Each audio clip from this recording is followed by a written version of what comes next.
Today, I have made a decent amount of progress. I'm gonna keep it mostly quick because it's a decent amount, but it's not like a fuck ton. Um, Basically, I got started on the NPC's behavior tree after figuring out the Wendigo's behavior tree. So right now, what happens is, and we'll just show it off.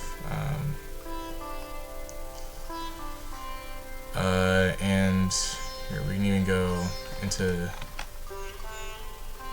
Why don't we turn off all that debug? There we go. Alright.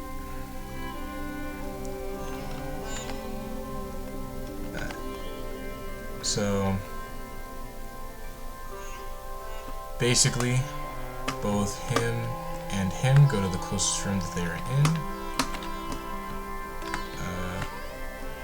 They open any doors that are in their way. You see that? And this is a new model, by the way. His name is Frazier. His last name is Wells, but I don't really want to get into the lore of him yet. That's something that's like heavy spoilers. That's like release day, so don't worry about Wells for now. Or don't worry about Frazier for now. Let's put them in the same room. Or let's put them in the same room, shall we? We'll put him here. And we'll just hope that he yells first, because if he yells first, it should be fine. Okay, he yelled first. Oh. They got caught in each other.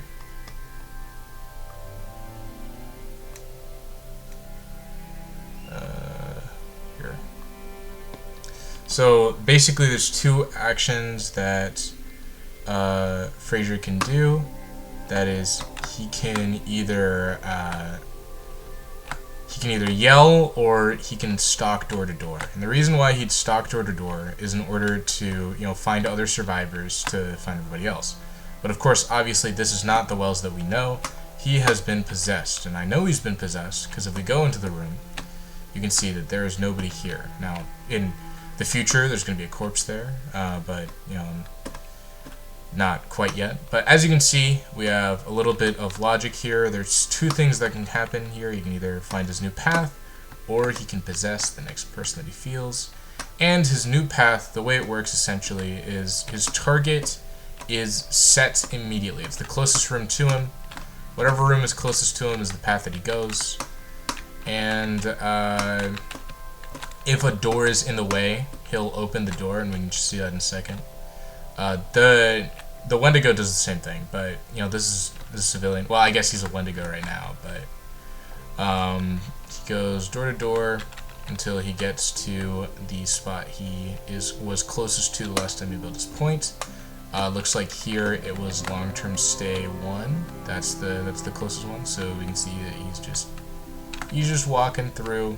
His pathfinding is it resets every once in a while, but there's the first option. He can do those two things, and oh wow, now he's lost to the infinite cosmos.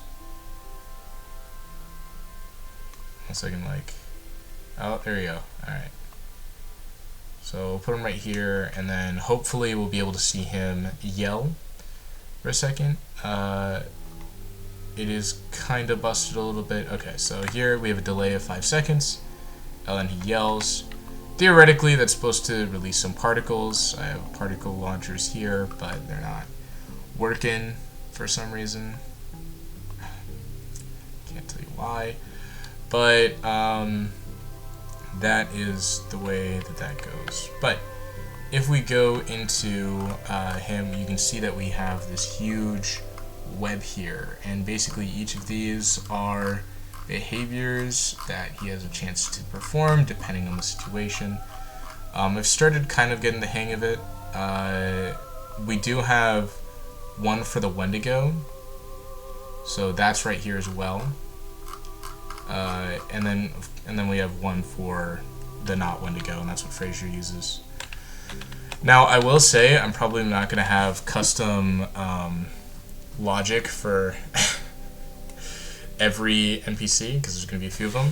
But what I am going to do is I'm going to have individual animations. And we can see that here with all of these.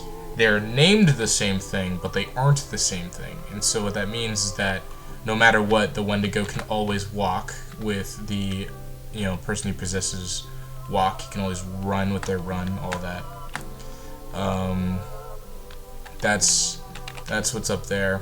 I'm gonna give this guy some hair, and then like mess around with his model a little bit, give him some lore, all that, the whole 9 yards. That's about it. Yeah. So yeah, decent progress.